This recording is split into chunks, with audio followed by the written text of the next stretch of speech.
යටියන වජිරපාල ස්වාමීන් වහන්සේගෙන් අවසරයි. අද මේ ධර්ම දේශනාවේ දායකත්වය රොෂාන් කුතුංග මහත්මයා නෝනා මහත්මිය දියණිවරුන් ඇතුළු ඒ වගේම Zoom තාක්ෂණයේ ඔස්සේ මේ දේශනාව ශ්‍රවණය කිරීමට සම්බන්ධ වෙන ඔබ පින්වතුන් හැමදෙනාටම මේ අවස්ථාවේ සුබ සන්ධ්‍යාවක් වේවා කියලා ප්‍රාර්ථනා කරමින් අද අපි මේ ධර්ම දේශනාවේ තෝරාගත් මාතෘකාව අනුව දේශනය කරගෙන යන්න බලාපොරොත්තු වෙනවා. බොහෝ විට ඔබ මේ දන්නවත් ඇති මේ ධර්ම දේශනාව සඳහා අපි යොදාගත්තේ මේ ප්‍රසිද්ධ ධර්මයේ ගැන ප්‍රසිද්ධ මාතෘකාවක්. නමුත් බොහෝ විට අපි කතා නොකරන මාතෘකාවක්. ඒ තමයි වංචනික ධර්ම පිළිබඳව. වංචනික ධර්ම පිළිබඳ දේශනාව බොහෝ විට අහලා ඇති. ඉතින් මේ අද මේ වංචනික ධර්ම කියන ඒවා රාශියක් තියෙනවා. සාමාන්‍ය වංචනික ධර්ම ප්‍රමාණය ගත්තහම 38ක් විතර ධර්මයේ සඳහන් වෙනවා. මොකද ඊටත් වඩා වංචනික ධර්ම කියන දේවල් ඕන තරම් තියෙනවා. ඒ වගේම මේ දේශනාව සඳහා මොකද වංචනික ධර්ම කියන රාශියක් ගොඩාක් තියෙන නිසා මම තෝරාගත්තේ 9යි මේ ධර්ම දේශනාව සඳහා. ඒ වගේම අපිට ප්‍රායෝගිකව ඊටාම වැදගත්ම වංචනික ධර්ම 9ක් තමයි මේ තෝරාගත්තේ. මුලින්ම වචනේ විග්‍රහ කරනවා නම් වංචනික කියලා කියන්නේ අපි දන්නවා මේ වංචාව රැවටීම කියන එක. ධර්ම කියලා කියන්නේ ධර්මතා, තත්ත්වයන්, ස්වභාවයන්, සිටුේෂන්ස්, ඒ වගේ දේවල්, mental conditions, මානසික ප්‍රවණතා, සමාජ ප්‍රවණතා, සමාජ තත්ත්ව, ස්වභාව ධර්මය, ඕවා තමයි ධර්මතා කියන්නේ වංචනික ධර්ම. එතකොට අපි මේ සාමාන්‍යයෙන් වංචනික ධර්ම කියන වචනේ ඉංග්‍රීසියට පරිවර්තනය කරනවා මේ masquerading tendencies. masquerading කියලා කියන්නේ තියෙන ස්වරූපෙන් නෙවෙයි වෙනස් ස්වරූපෙන් මේ ඉදිරිපත් වෙනවා නැත්නම් මේ පේන්න තියෙනවා කියන එක. masquerading නැත්නම් deceptive විදිහට. පේන දේ නෙවෙයි අත්‍තරම තියෙන්නේ වෙන දෙයක් තියෙන්නේ. ඒ නිසා අපි රැවටෙනවා. එතකොට ඒවා tendencies විදිහට ගන්නේ මොකද මේ වංචනික ධර්ම කියන ඒවා ඒක ඒ වංචනික ධර්ම කියලා මම සඳහන් කළා වගේ සමාජීය වෙන්න පුළුවන්. නමුත් මෙතන ගන්න ඇත්තටම වංචනික ධර්ම කියන්නේ මානසික ප්‍රවණතා. මේ ඔක්කොම mental tendencies මානසික ප්‍රවණතා. එතකොට අපි කොහොමද අපේ මානසික ප්‍රවණතාවයෙන් අපිම රැවටෙන්නේ කොහොමද කියලා. අන්තික වංචනික ධර්ම වල තියෙන විශේෂත්වයක් තියෙනවා. ඒ වංචනික ධර්ම තියෙන කෙනා වංචාවක් කරන්නේ නැහැ. වංචනික ධර්ම තියෙන කෙනා ඒක තමයි මේකේ මේ යථාර්ථයේ බොටම් ලයින් එක. වංචනික ධර්ම තියෙන කෙනා එයා දන්නේ නැහැ වංචනික ධර්ම තියෙනවා කියලා. එතකොට හිතාමතා කරන දෙයක් නෙවෙයි වංචනික ධර්ම. හිතෙන් කරන්නේ ඒක. අපි දන්නේ නැතුව අපේ සිත විසින්ම අපිව මෙහෙවනවා. ඒක නිසා මේ වංචනික ධර්ම තියෙන කෙනෙකුට දොස් කියන්න බෑ. දැන් සමහර විට අපි දන්නේම නැතුව කෙනෙකුට උදව් කරන්න ගිහිල්ලා අපි බැලින්නම් ආලයෙන්, ප්‍රේමයෙන්, රාගයෙන් බැඳිලා. යම්කිසි මේ හැප්පීමකට, ක්ලෑෂ් එකකට ලක් වෙනකන් අපි දන්නේ නැහැ මේ ඇත්ත වශයෙන් මට මේ තිබෙලා තියෙන්නේ මේ කරුණාව නෙමෙයිනේ. දැන්නේ තේරෙන්නේ මගේ හිත කලබල වුනේ බැලින්නම් මම දන්නේ නැතුව බැඳිලා නෙමෙයිත් එක්ක. මම කාලයක් ගත වෙලා ඒ ගැටීමක් තුලින් තමයි තේරුම් ගන්න යා මට මෙහෙම දෙයක් මේ වෙලා තියෙන්නේ කියලා. ඒ නිසා ඔය වංචනික ධර්ම තියෙන පුද්ගලයාට බුදුහාමුදුරුවෝ මූලික වශයෙන් දොසක් කියන්නේ නැහැ. දොසක් කියන්නේ නැහැ. ඒක මේ බොහෝ විට අපට මේ වංචනික ධර්ම තියෙන කෙනාට ඒවා අල්ලගන්න හරි අමාරුයි. අල්ලගන්න අමාරු නිසා හොඳ කල්පනාවෙන් ඉන්න වෙනවා, භාවනා කරන්න වෙනවා. කල්යාණ මිත්‍රෙක් එක්ක සාකච්ඡා කරන්න වෙනවා. පුළුවන් නම් ජර්නල් එකක් මේ ඩයරි එකක් තියාගෙන ඉන්නවා වගේ ස්පිරිචුවල් ජර්නල් එකක් ලියන්න ඕනේ. හැමදාම මතක තියාගන්න ඕනේ. හැමදාම අපි ගමේ සිංහලෙන් කියන්නේ හැමදාම මම අහුවන මේ සැරේ නම් අහු වෙන්නේ නැහැ කියලා අදිස්ථාන කරගෙන එහෙම වෙනවනේ. එහෙම අපි මානසිකව උගුල් වලට අහු වෙනවා. මානසික උගුල් වලට අහු වෙන්නෙම ඔය වංචන ධර්ම නිසා. ඉතින් පොදුවේ ගත්තහම පොදුවේ ධර්මයේ තියෙනවා 38ක් පොදුවේ. ඊට පස්සේ මම තෝරාගත්තේ 9යි. ඊට කලින් මම මේ මාතෘකා පාඩයක් තෝරාගත්තා. ඒක බැලුමට වංචන ධර්ම වල සම්බන්ධයක් නැති වෙන්න පුළුවන්. නමුත් මේ දහම් පාඩකුත් තියෙනෝනේ ආරම්භයේට. ඒකම මම තෝරාගත්තේ ධම්මපදයේ 254 වෙනි ගාථාවේ අවසාන පද දෙක. ඒ තමයි පපංචා විරතා පජා නිප්පපංචා තථාගතා. මේ වාක්‍ය දෙකක් වුණාට මේ තුලින් මුළු බුදුදහමම කැටි කරලා එන්කැප්සුලේට් කරලා පෙන්නනවා, කැටි කරලා උගන්වනවා. මේ පපංචා විරතා පජා. අභිරත කියලා කියන්නේ මේ මිනිස්සු හරිම ආසයි කියන. අභිරත කියන්නේ ඩිලයිට් වෙනවා. අභිරතා. පපංචා විරතා පජා. එතකොට මිනිස්සු පජා කියන්නේ ප්‍රජාව මිනිස්සු ප්‍රපංච වලට අභිරතයි. හරිම කැමති. එතකොට නිප්පපංචා තථාගතා. තථාගතා බුදුවරු ඒ ප්‍රපංච වලට කැමැත්තක් නැහැ. එතකොට මේ ප්‍රපංච කියන වචනේ විග්‍රහ කරන්න බොහෝ ගැඹුරු වචනයක්. මම මෙතන සමහර පොත් ගණන් ලියලා තියෙනවා එක වචනේ විග්‍රහ කරන්න. කෙටියෙන්ම මේ අවස්ථාවේදී විග්‍රහ කළ දෙන්නම් වචනේ දැන් ප්‍රපංච සංස්කෘතිය කියන්නේ ප්‍රපංච කියලා. සිංහලනොත් ඔබ අහලා ඇති ධර්මදේශනාවල දේශකයන් වහන්සේ සඳහන් කරන ප්‍රපංච ධර්ම කියලා. එතකොට ඒකේ පාලි වචනේ පපංච. ඒක සංස්කෘත වචනෙන් හදන්නේ ප්‍ර ප්ලස් පංච. ප්‍ර උපසර්ගයේ ප්‍රීෆික්ස් එක ප්‍ර ඒ සංස්කෘත භාෂාවේ ප්‍රම තමයි පාලියේ ප වෙන්නේ. සිම්ප්ලිෆයි වෙනවනේ නේද? බොහොම රිෆයින් වෙලා ඉන්නේ පාලි වලට එනකොට. එතකොට ප පංච පාලියෙන් කියනවා. සංස්කෘතයෙන් කියනවා ප්‍ර පංච. එතකොට මේ ප්‍ර පයන්නෙන් ප්‍ර උපසර්ගයෙන් ප උපසර්ගයෙන් හැම විටම කියන්නේ මේ පැතිරෙනවා කියන එක. ස්ප්‍රෙඩ් අවුට් වෙන එක. එතකොට මේ එකතු වෙලා පැතිරෙනවා කියන්නේ. දැන් ව්‍යාකරණයට ගියාම වුණත් මේ ප්‍රපංච කියන එක නිෂ්පත්තිය ගැන එකගතාවක් නෑ මේ උගතුන් අතර. හැබැයි ඒක වචනේ හැදෙන්නේ නම් ප්‍ර පංච වචන දෙක ප්‍ර උපසර්ගයයි එහෙම නැත්නම් ප උපසර්ගයයි පංච කියන වචනේ එකතු වෙලා. හැබැයි ඒක තේරුම් ගන්න පුළුවන්. පංච කියලා කියනකොට පහක්නේ මතක් වෙන්නේ. ලේසියෙන් මතක තියාගන්න පුළුවන්. අපි පහක් එකට එකතු වෙලා පහෙන් තමයි පැතිරලා යන්නේ නැත්තේ. උපරිම සරල සිංහලෙන් කියනවා නම් ප්‍රපංච මතක තියාගන්න. ඕක මේ විග්‍රහ කරන්න ගියොත් සිංහල ඉංග්‍රීසි බණ පොත්වල ගියන් පස්සේ ඔක විශාලද විග්‍රහ කරලා තියෙනවා. මොන ලේසියෙන් මතක තියාගන්න පුළුවන් ක්‍රමය තමයි ප්‍ර කියන්නේ පැතිරීම කියන අර්ථය. ස්ප්‍රෙඩ් අවුට් කියන එක. බ්‍රාන්ච් අවුට් වෙනවා. මේ එතකොට පංච කියලා කියන්නේ පහක්නේ හැම වෙලටම. මේ පහක් මුල් වෙලා පැතිරෙනවා. මොනවද එහෙනම් මේ පහ? අපේ තියෙනවා ඇස කන නාසය දිව ශරීරය කියලා ඉන්ද්‍රිය පහක් තියෙනවානේ.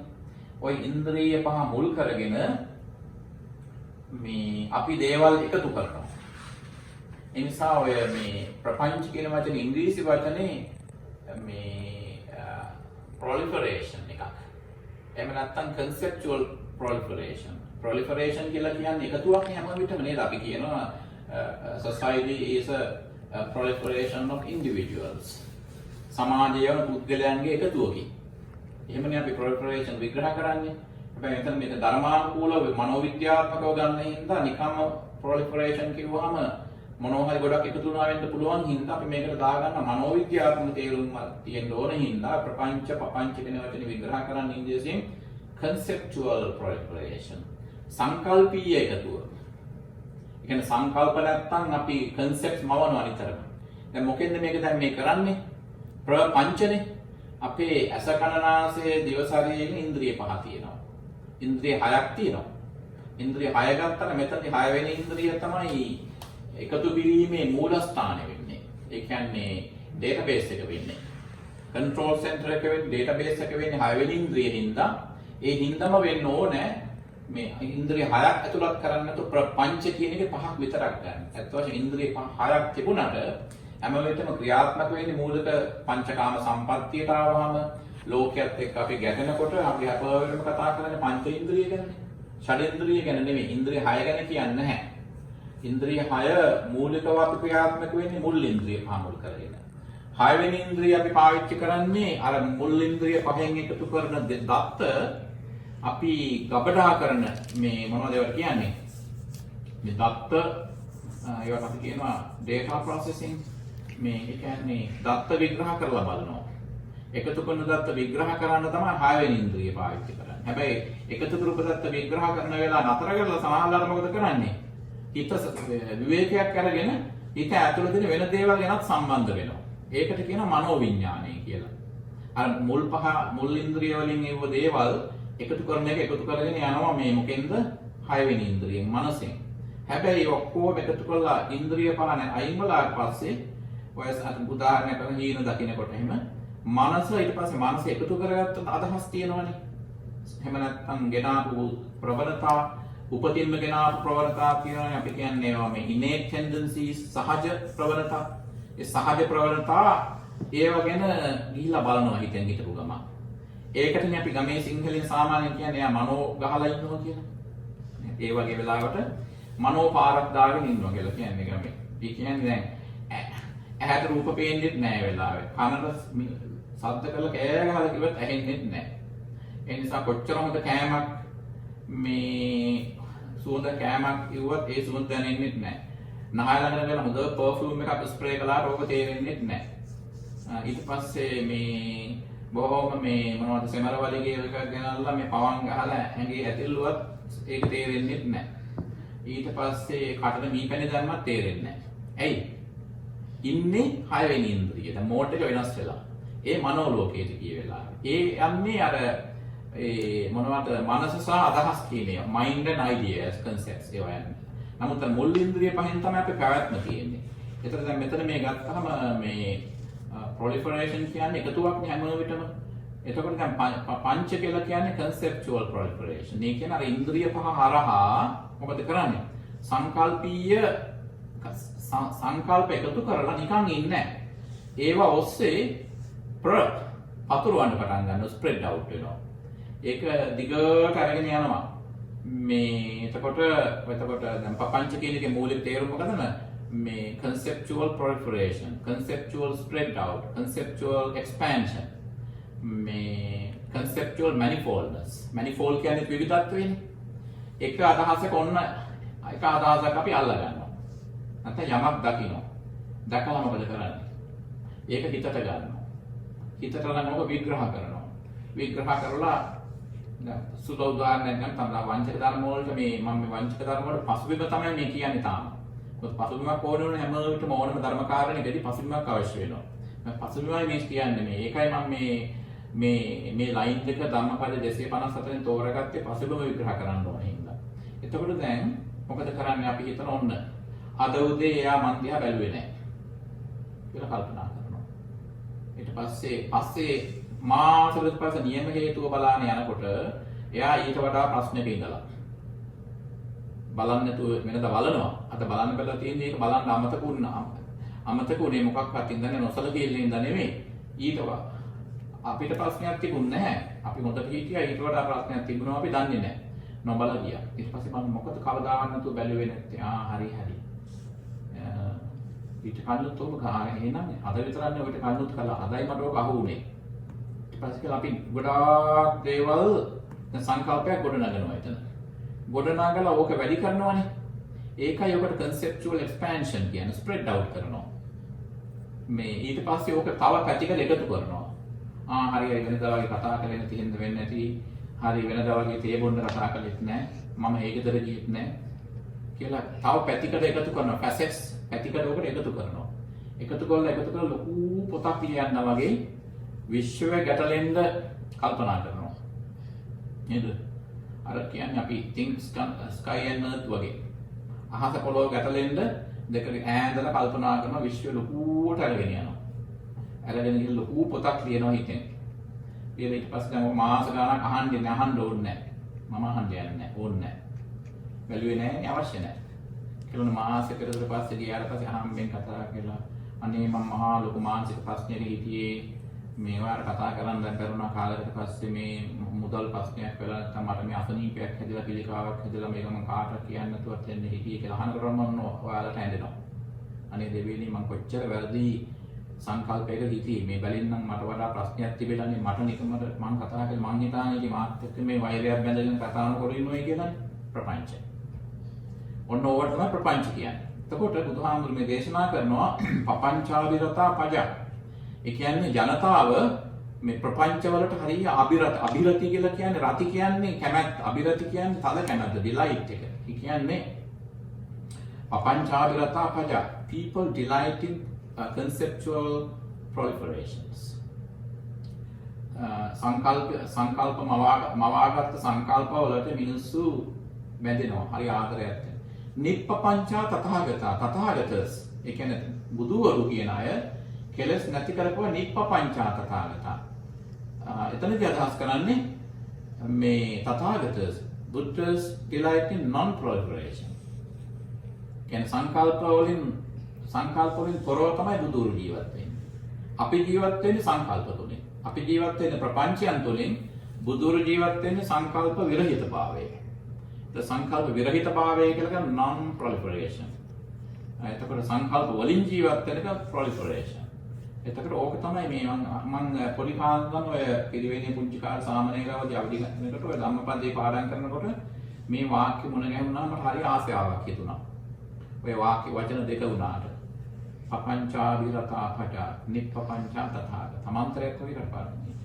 ඒකට මේ මත තියාගන්න මුල් දැන් ප්‍රපංච ධර්ම වලට සාමාන්‍ය ජනතාව ප්‍රජාව මේ මොනවද ප්‍රපංච වලට හරි ආසයි.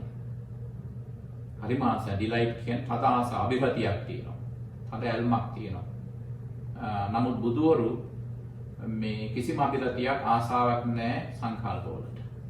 එතකොට අපේ ජීවිතය ඔය ප්‍රපංච වලින් තමයි පවතින්නේ. Our life is papancha driven. Our life is proliferation driven. බුදුවරුන්ගේ ජීවිතය කියන එක සංකල්ප නැහැ. Buddha's life is non-proliferation driven. ඒතර බුදුවරුන්ගේ ජීවිතය සංකල්ප වලින් තොරයි. දැන් මේකම සංකල්ප නෙවෙයි මෙතන. පංච වලින් කියන්නේ ක්‍රියාවලියක් මෙතන පෙන්වන්නේ. තනි දෙයක් නෙවෙයි පෙන්වන්නේ. තනි ක්‍රම දැන් proliferation එකක් කියලා කියන්නේ දැන් එකතුවක්නේ. ඒ කියන්නේ මේ දිගට ස්ප්‍රෙඩ් අවුට් කරගෙන යනවා. පොඩි සංකල්පයක් අල්ලගෙන expand කරනවා. ඕක ඒකයි manifoldness කියන්නේ, spread out කියන්නේ, expansion කියන්නේ ඒකයි. එකතු කරලා වැඩ කළා මම කර මාසයක් තිස්සේ බැලුවේ නැහැ කියලා ගොඩ නැගුවා ලොකු proliferation එකක් ප්‍රපංචයක්. ගොඩ නගාගෙන ඉඳලා අවසානයේදී මොකද කළේ? එයාම ඇවිල්ලා කිව්වනේ මට පිළිකාවක් තියෙනවා. ඇහුවම අර මිනිස්සු ඇත්තම කිව්ව දේවල් ඔය. එහෙම කෙනෙක් ගැන කිව්ව දෙයක්. කියන්නේ හිතවත් නොවන කෙනෙක් හිටියා. එයාට හිත කැමති මහත්මයෙක් හිටියා දික්කසාද වෙලා හිටියේ. අර නෝනා දික්කසාද වෙලා හිටියේ. ඒ නෝනා හරි බැටකාපු කෙනෙක් කලින් ස්වාමියාගේ. ඉතින් ප්‍රශ්න කියන්නේ නැහැ. ඉතින් හිතවත්කමක් තිබුණ රාගික බැඳීමක් තිබුණ නැහැ. කාටවත් කරදරයක් වෙන්න ඕනේ නැහැ කියලා තමයි දවසක් ඔය නොකිය හිටියේ. මෙයා හිතුවා මේ කලින් විවාහ වෙලා හිටපු කෙනෙක් නේ. පුරුද්දක් තියෙනනේ මං එපා වෙන තුන්වෙනි එක තෝයා ගන්න හතරවෙනි එක පස්වෙනි එක හයවෙනි එක හත්වෙනි එක හිතා. හිතේ හදාගත්තා හිත. එහෙමනේ අපි මිනිස්සු හරි හිතන්නේ එහෙමනේ වංචනික ධර්මනේ. මොකද කරන්නේ? එතනදී නිකන් chain of පපංචස්. මේ එක ප්‍රපංචයක් නෙවෙයි ප්‍රපංච මේ වැලක්ම තිබුණා එතන. ඊට පස්සේ මොකද කළේ? ඇවිල්ලා කිව්වෙන් පස්සේ තමයි මෙයා මේ මහත්මයා මල්ගෙන හාමුදුරනේ මම වැන්ද කිව්වා යාට.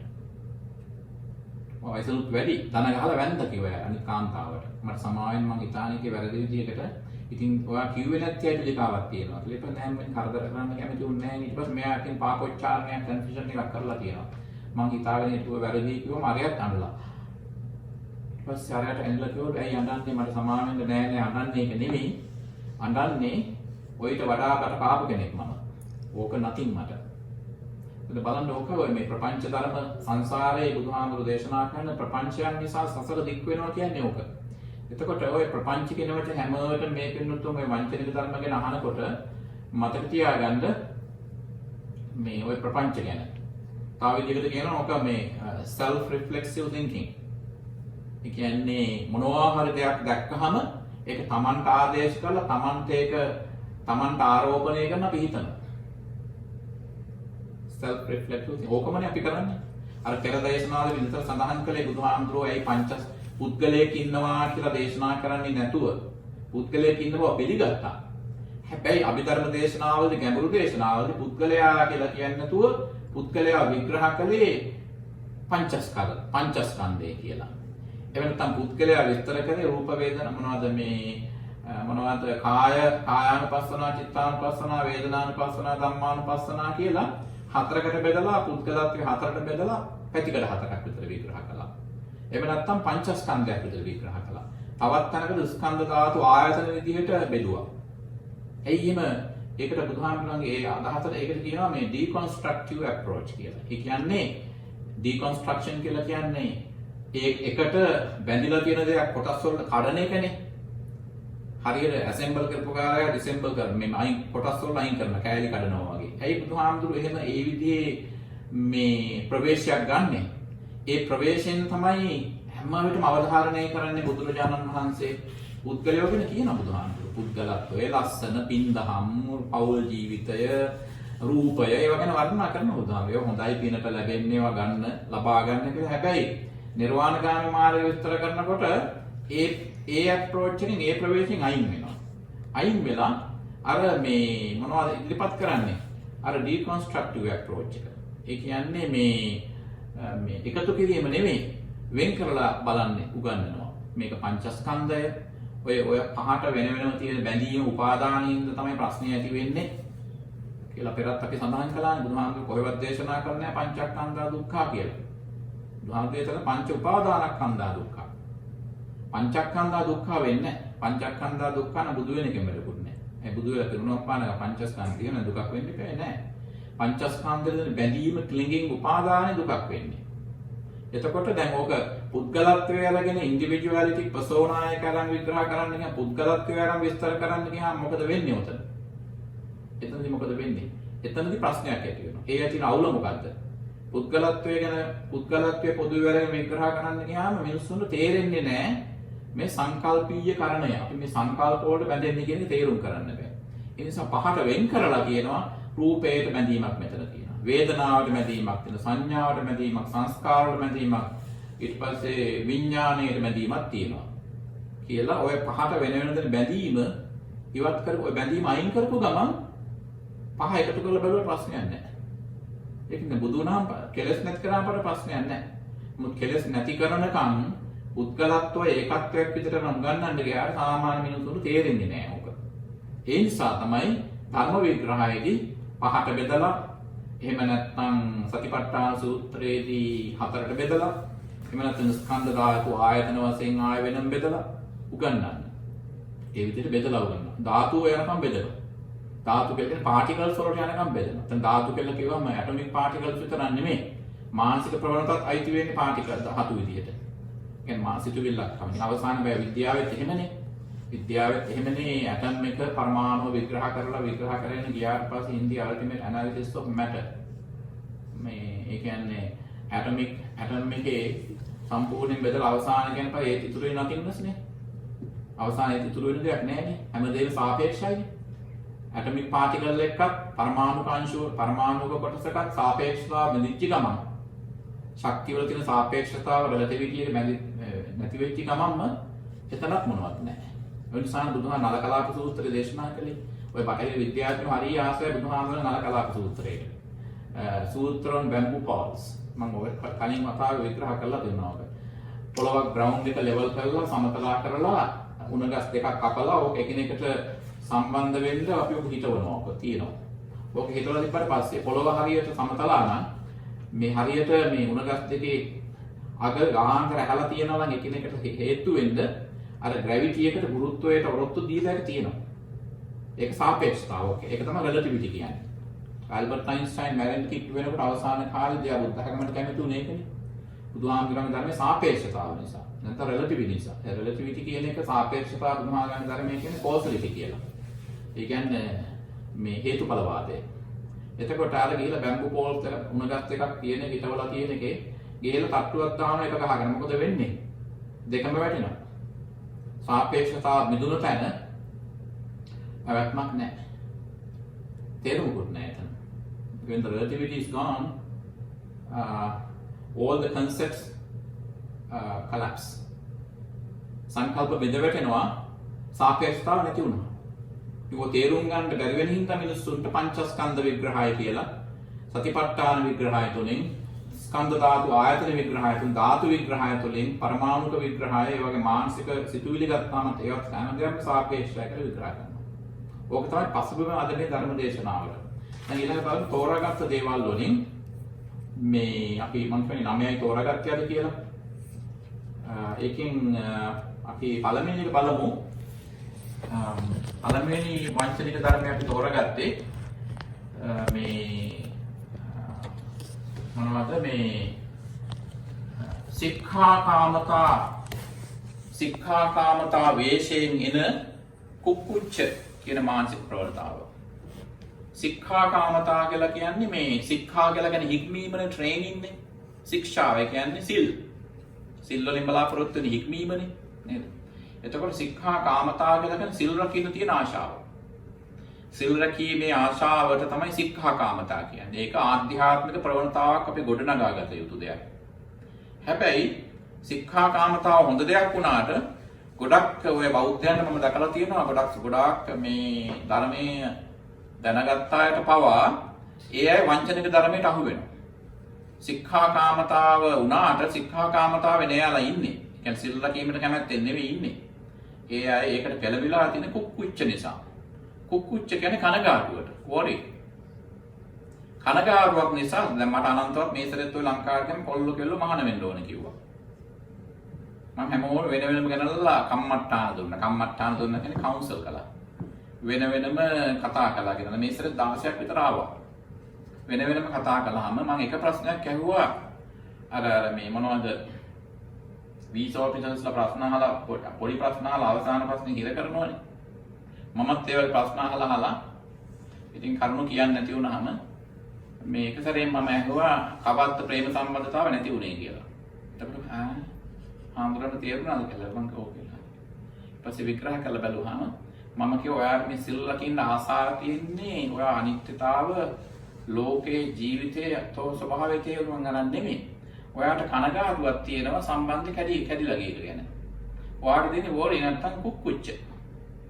කුක්කුච්චේ නිසා මේ තමයි ඔයාට හිතෙන සිල් රකින්න ආසාව ඇති වෙන්නේ. ඇත්තටම කාලයක් තිස්සේ සිල් රැකපුවා මම දන්නවා. එහෙම මම දැකලා තියෙනවා දවසක් එහෙම සිල් රැකපු කීප දෙනෙක්. මේ මම දන්නවා එක්කෙනෙක් කීප දෙනෙක්ම දන්නවා මහාන වුණා. කලබලලා මහාන වුණා. මේ මහාන වෙන ආරංචිල මම ඒකෙන් දෙන්නෙක් විතරයි මට මහාන වෙන්න කලින් හම්බුනේ. මම මේ දෙන්නට කිව්වා මම සුබ පතනවා. හැබැයි මොකද කලින් මම කම්මන්ටාන දුන්නා. මම කිව්වා ඔයා කොච්චර කාලයක් ඉඳිද දන්නේ නැහැ. කොහොම සිවුරේ ප්‍රවේශමෙන් ඉන්න කියලා. ඇයි අනේ හාමුදුරනේ මේ අවාසනාවන්ත කතාවක් කියන්නේ. මම කියන්නේ නැහැ. ඔය බුදුහාමුදුරු සමහර තැන්වලදී කියන්න ඕනව වාද නොකිය හිටියා. ඇයි? කිව්ව හින්දා වුණා කියනවනේ. සමහර දේ බුදුහාමුදුරු මම ඒක අපිට සමහර දේවල් අපි ඇත්ත කියන්නේ නැහැ. නමුත් ඔයාගේ තත්ත්වෙදි මම කියන්න ඕනේ ඔබ. ඔයා මොනවා හිතාගත්තත් ඒ වගේම දෙන්නම සිවුරු ඇරියා. හේතුව මොකක්ද දන්නවද? දැන් කාලයක් සිවුරු වෙලා දැන් කොල්ලෝ දෙන්න මහාන වෙලා එක කාලයක් ඉන්නකොට ඉතින් අර දේවල් අමතක වුණා. ඊට පස්සේ ලස්සනට අර පරිසරය අමතක වුණා. සිවුරේ ඉන්නවා එන්නකොට ගිහි අය මේ තරුණ අය එනවා පන්සලට බුදුන් වඳින්න එහෙම එනකොට එක සැරේ මේ දෙන්නට මොකද හිතුණා මහාන වෙන්නේ නැතුව හිටියනම් මොහොම පන්සල් යනවනේ කියලා. එතන දැන් අර කැලිච්ච එක මේ විරහව අමතක වුණා දැන්. ඊට පස්සේ ඒ සම්බන්ධයෙන් ඉන්නකොට එක්කෙනෙක් පරණ එක්කෙනාට කතා කරලා සම්බන්ධ වුණා සිවුරු වැල්ල ගියා. අනිත් කෙනා වෙන කෙනෙක් යාළු වෙලා හිතවත්වල සිවුරු වැල්ල ගියා. පස්සේ දෙන්නම මට ගොලක් තතක් කරගෙන ආවිලා උපවාසී කිව්ව දේ හරියට හරි. මම ඔය කටට සික්ඛාකාමතාව නෙවෙයි තිබුණේ ඔය දෙන්නට තිබුණේ කුක්කුච්ච. මං කිව්වනේ ඔක. කුක්කුච්ච. ඒ නිසා කවුරු හරි මහාන වෙන්න ඕන ක්ෂණිකව කිව්වොත් මං ඒක සැරේ පිළිගන්නේ නැහැ. මං අහනවා ඇයි කියලා අහනවා. මොකද බුදුහාමුදුරුවෝ අපිට කියලා තියෙනවානේ. මොකක්ද කියන්නේ? why before how technique මම ළමයින්ටම ගන්න එකයි. why before how technique. කරන්න කලින් ඇයි මේක කරන්නේ කියලා අහන්න ඕන තමන්ගේ හිතෙන්. සමහර විට ඕන වෙන්නේ නැහැ. ඕකෙන්නේ හැම දෙයකටම අදාළයි. අලුත් HD TV එක අලුත් high definition TV screen එක ගන්න යන්න ගියාමත් ඒ තියෙන එක බලන්නේ නැහැ නේද? මේ තව එකක් ගන්න කියලා හිතපු ගමන් නොගෙන ඉන්නවා. මේ දවස් 14 15 මනලා දුක් විඳිනවට වඩා මේ ඒක රිටර්න් කරන්න බැරුව තීරණය කළාම පස්සේ හිත හදා ගන්න පුළුවන්. ඉතින් අපි බොහෝ විට ඔය සික්ඛාකාමතාව කියන්නේ සීලයක් රකින්න තියෙන ආශාව. ඒ නිසා දැන් සමහරව මම දන්නවා ඔය මේ සමාගමක් කියන්නේ කමියුනිටි එකකට කට්ටි පිරිස එකතු වෙනවා සමහර විට. දැන් මමම දන්නවා අපේ සංස්කෘතිය විතරක් නෙමෙයි හැම සංස්කෘතියක්ම මම දැකලා තියෙනවා පුදුම අසීමිතව ආගමන දහමට ඇවිල්ලා ටික කාලයක් ඉන්නකොට ඒ අය මේ අනිත් අයට කම්බි වෙන තරම් සිල් අරගෙනත් බැරි නම් ඒ කටට ඇටෙන්ෂන් ඕනේ. ඇයි? ඇටෙන්ෂන් සීකර්ස්. මේ අවධානය අනිත් අයගේ අවධානය ඕනේ. ඒ මොකද දන්නද? එයාගේ යටිහිතේ අවධානය දෙන්න ඕන කියලා නැති වුණානේ. දැන් ඒක මේකප් කරන්න බලන වෙන විදිහකට. එතකොට ඒක වෙනවා. ඒක මම අනන්තවත් දැකලා තියෙන බනමඩුවේ. මේ ඉතින් ඔය ලංකාවේ මම ගියන් පස්සේ කරන බනමඩුව සින්ඩ්‍රෝම්. මේ බනමඩුවේ වරදක් නෙවෙයි එතන. බනමඩුවට එන අයගේ වරදක් තියෙනවා. එතකොට ඔය සික්ඛාකාමතාව. එහෙම නැත්නම් මට අද හරි ආසනේ හම්බුනේ අද මට බිත්තියට ඔය බිත්තියට හේතු වෙන්න හම්බෙන එක කියන්නේ VIP කියලා අපි ලංකාවේ හම්බුරුවෝ. ඒ කියන්නේ බිත්තියට හේතු වෙන්න හම්බ වෙනවා නම් නිකන් මැද අහුනොත් එහෙම මේක මේ හරි අමාරුනේ ඉන්න. ඉතින් දැන් බලන්න මම උදාහරණයක් කිව්වේ කොහොමද මිනිස්සු ඔබට ධර්මාසනේ ඔබට උනත් අහලා බලන්න හිතා ගන්න පුළුවන්. මේ සික්ඛාකාමතාවේ වේශයෙන් කුක්කුච්චේ ඇවිල්ලා තියෙනවද කියලා. ඒ කියන්නේ මේ ඇවිල්ලා ඒ කිසි සත්‍යයක් ඇති වුණාද කියලා, අවිල්ලා තියනවද කියලා. මේ ඊළඟට දෙවෙනි එක අපි බලමු. දෙවෙනි වංචනික ධර්ම අපි තෝරගත්ත එක තමයි මේ සංවිභාග සීලතා. සංවිභාග සීලතා කියලා කියන්නේ දැන් ඔය සීලතා කියන්නේ කැමැත්ත හැම වෙලටම පාලියෙන් සීලතාව. ශීලී කියලා කියන්නේ. දැන් සමහර උපාසකම්මලාගේ අම්මලාගේ අපි නම් තිරන්නේ ප්‍රියසීලී ඔයගේ නම් දානෝනේ. ප්‍රියසීලී කියන අනිත්‍යයත් එක්ක ප්‍රිය විදිහට ජීවත් වෙන්න කැමති කෙනා. ඒ වගේම බුදුහාමර පිරිහීමට අදාළ වෙන එපා කියවන නිද්දාශීලී, සබාශීලී ඕනට මිනිසුත් එක්ක කියලා උදේ දවල්ලා වැල්ලට ආරන් කතා කරන එක සබාශීලී. එහෙම නැත්නම් නිද්දාශී නිදා ගන්න හරිම කැමති. සීලී කියන්නේ කැමැත්ත. කැමැත්ත තියෙන කෙනා තමයි සීලී කියන්නේ. සීලතා කියන්නේ කැමැත්ත. එතකොට සංවිභාග විභාග කියලා කියන්නේ විග්‍රහ කරන එකනේ. සංවිභාග කියන්නේ මේ ඩිස්ට්‍රිබියුෂන් මේ ෂෙයාරින් කියන එක. ඒ කියන්නේ ඔය මේ සංවිභාග සීලතා කියලා කියනවා මේ බෙදා හදා ගැනීමේ කැමැත්ත. ඒක හොඳ ගුණයක්. හැබැයි ඔය බෙදා හදා ගැනීමේ කැමැත්ත හේවත් සංවිභාග සීලතාවේ වේශයෙන් එන වංචනික ධර්මයක් තියෙනවා. ඒකට තමයි කියන්නේ මිච්ඡා ජීව කියලා. වැරදි මාර්ග වලින් මේ මුදල් හොයන එක. ඇහුවහම මොකද කියන්නේ? අනේ මම මේ දුප්පත් මිනිස්සුන්ට රස්සාවක් දෙන්න මම මේක කරන්නේ නැත්තම් මට මේ රස්සාව ඕනේ මේ ව්‍යාපාරේ ඕනේ නැහැ කියනවා.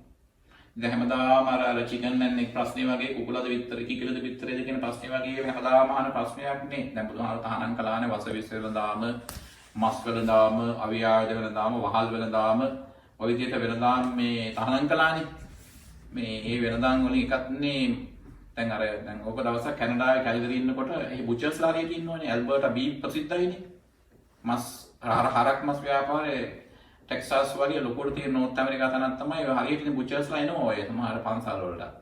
ඉතින් ඒක දැක්කයා භාවනාවටත් ඇවිල්ලා එයාගේ වයිෆ් නැති වෙන්න ඕනද නැති වෙලා භාවනාවටලා පැහැදීමක් ඇතලා එයාට දැන් මේක දැන් මේ හිතුණා මේ බුචර් වැඩේ අයින් කරන්න ඕන කියලා.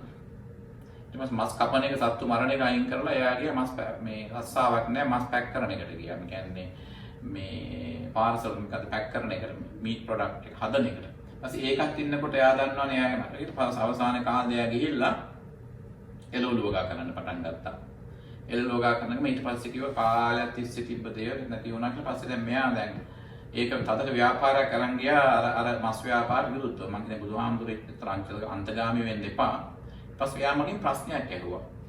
මේ මස් විකුණන කෙනාද වැරදි කන කෙනාද වැරදි කියලා. ඔක දැන් ඕකත් අර චිකන් නැන් එක වගේ අදිගෝල යන ප්‍රශ්නයක් නේ. ඊට පස්සේ දැන් ඕක එයා අර කන ගියා දවසක් එයාගේ යාළුවෙක් ඉන්න මස් කඩයක් තියෙනවා. විකුණන තැනකට. ඉතින් මම ගියා එතෙන්ට. මොකද ධර්මයේ ධර්මානුකූලව යම් කිසි මෙසේජ් එකක් පණවිඩයක් දෙන්න මේ පුළුවන් නම් මේ ඕනම තැනකට යන්න පුළුවන් නේ. අර බුදුරජාණන් වහන්සේ සිරිමා කියන ගණිකාව රස්සන ස්වරූපී කාන්තාව මලාට පස්සේ බුදුහාමුදුරුවනේ මේ භෝග දාන කරන්න අවසර දෙන්නේ නැතුව අවසර අරගෙන බුදුහාමුදුරුවෝ වෙන්දේසිය පටන් ගත්තා නේද? කහවණු 5000යි, කහවණු 4000යි, 3000යි, 2000යි, 100යි, 50යි, කහවණු 1යි කියලා බුදුහාමුදුරුවෝ වෙන්දේසියක් කළානේ. බුදුහාමුදුරුවෝ වෙන්දේසි කරපු කතාවක් තියෙනවා. සිරිමාවගේ බොඩි එක අරගෙන ශරීරේ වෙන්දේසි කළා. වෙන්දේසි කවුරුවත් ගන්න මිනිස්සු බල්ලා කෙල ගහලා යනවා. ඊට පස්සේ බුදුහාමුදුරුවෝ කියනවා එතන මම මේ වෙන්දේසි කළ සල්ලි වන්නේ මම වෙන්දේසි කළේ මෙයාව 5000 දීලත් ගන්න කරන ජීවත් වෙලා ඉති. දැන් කහවණුවටත් ගන්න නැහැ කවුරු. බලන්න වෙන්නේ කෙල ගහලා යන්නේ කිව්වා. බුදුහාමුදුරුවෝ ප්‍රායෝගිකත් එන්නේ ප්‍රැක්ටිකැලිටි හින්දා මමත් ඉන්නේ එතන. මම ගියා එතන මස් කරිය. ගිහලා ඒතර එයා මස් විකුණන තැනට. ඊට පස්සේ එයා මම ඒක දැකලා ඊට පස්සේ ඇයි ආවේ නිකන් නෑ ඊට පස්සේ මෙයාගේ මේ අඬ ගහන ආවට ප්‍රශ්නයක් කියලා සාකච්ඡා කරනවා. ඊට පස්සේ මම එයාගේ ඔෆිස් එකේ කෝපි එකක් එමුදලා කතා කරනකොට මගෙන් ඇහුවා. මේ ප්‍රශ්නේ මේ කවුද වැරදි? මෙතනදී මස් කන කෙනාද වැරදි විකුණන කෙනාද වැරදි මං කිය විකුණන කෙනා වැරදි කියලා. එහෙම වෙන්න බෑනේ මිනිස්සු කනවනේ මස්. මං කියන්නේ දැන් ඔයා කැමතිද විකුණන්න? ඔව් මං විකුණන්නේ මේ මිනිස්සු කන හින්දා කියලා. මං එන වාට හොඳ වැඩක් කියන්න මොකද්ද? මිනිස්සුන්ට ඕන නම් මරාගෙන කන්න කියලා ඔයව නතර කරන්න. ඒතර ඔළුව ගන්න. එහෙම කලන් පස්සේ යැපෙන්නේ මං අන්න ඒක තමයි. ඕක වංචනික ධර්මය. ඔයා ඕක ජස්ටිෆයි කරනවා. කන කෙනෙකුට ඕන නම් මරාගෙන කන්න කියලා ඔයව අත්තරින්න. වහලා දාන්නකො මස් කඩේ. පස්සේ ඔළුව ගහලා පටන් ගත්තා. මොන රතු වෙලා දැන් තේරුණා කො ලොජික් එක. ඊට පස්සේ බලන්න එතන ඒ බුදුහාමුදුර හේතුවක් ඇතුව තමයි ඔය පංචවිධ වෙළඳාම තහනම් කළේ. මොකද ඒ විකුණන කෙනාට කියන්න පුළුවන්. දැන් මේ ඒක දැන් ආයුධ වෙළඳාම බුදුහාම තහනම් කළා. ආම්ස් ට්‍රේඩ් එක තහනම්නේ. දැන් අත රටවල එහෙමනේ කරන්නේ. බලවත් රටවල් ආයුධයක් හදලා ඒක යුද්ධ තියෙන රටකට දීලා විකුණන්න මාකටිං නැත්තම් එහෙම මාකට් එක නැත්තම් යුද්ධයක් ඇති කරනවා. ඇති කරලා ඒක බාර දෙනවා. දීලා එයාට විකුණලා ඊට වඩා පොඩ්ඩක් සොෆිස්ටිකේටඩ් එකක් හදලා ඊට වඩා තාක්ෂණික වශයෙන් මේ දියුණු ආයුධ හදලා විරුද්ධ පාර්ශ්වයට දෙනවා. විරුද්ධ පාර්ශ්වයට දීලා අර කට්ටියට කියනවා මේ ඌට වඩා මේ වරපතල එකක් අර කට්ටිය ළඟ තියෙනවා ඔයාලා මේක ගන්න කියලා. ඊට පස්සේ කාලයක් කරගෙන යනකොට යුද්ධය වැඩි වෙනවා. දෙකොල්ල සමානයිනේ. සමාන වෙනකොට මේ ආම්ස් පැත්තෙන් කියන්නේ අවිධායක පැත්තෙන් යුද්ධ තාක්ෂණයේ පැත්තෙන් දියුණු වෙනකොට එකක් හදලා තව එක දියුණු කරලා ආයෙ කරනවා එකක්. නිසා ඔය එක ලෝකේ කවදත් ඔය තිබුණ දෙයක්. ඉතින් අද කාලේ නියුක්ලියර් ආම්ස් ඒ වගේ දේවල් හදනවට ආදි කාලේ තිබුණේ වඩා හොඳට කැපෙන කඩුවක් හදනවා තව. එහෙමනේ කරන්නේ. එහෙම නැත්නම් මේ එක්කෙනෙකුට අලියෙක් පුරුදු කරලා අශ්වයෙක් පුරුදු කරලා විකුණලා එක පාර්ශ්වයකට අනිත් පාර්ශ්වයට ඊට වඩා හොඳට පුරුදු කරපු අශ්වයෙක් අලියෙක් විකුණනවා යුද්ධයට යන්න. මොකද මේ අද තියෙන නවීනතාවකින් නැති හින්දා. දැන් එතකොට ඔය මේ මිච්ඡා ජීව එතකොට ඒ විදිහේ වැරදි විදිහට ජීවත් වෙන එක පාවිච්චි කරන්නේ අනේ මේ අනිත් අයට උදව්වට ඒ අයට රස්සාවල් නැති හින්දානේ මම මේක කරන්නේ කියලා කියනවා. ඒකට තමයි කියන්නේ එතන ඒක සංවිභාගශීලතාව හොඳ දෙයක්. මෙතන ඒක කරන්නේ මේ මිච්ඡා ජීවේ තියෙන එතන. වැරදි මාර්ගවලින් මුදල් හොයන එක. හැබැයි ඒක ඉදිරිපත් එයා දන්නේ නැහැ ඒක තියෙනවා කියලා.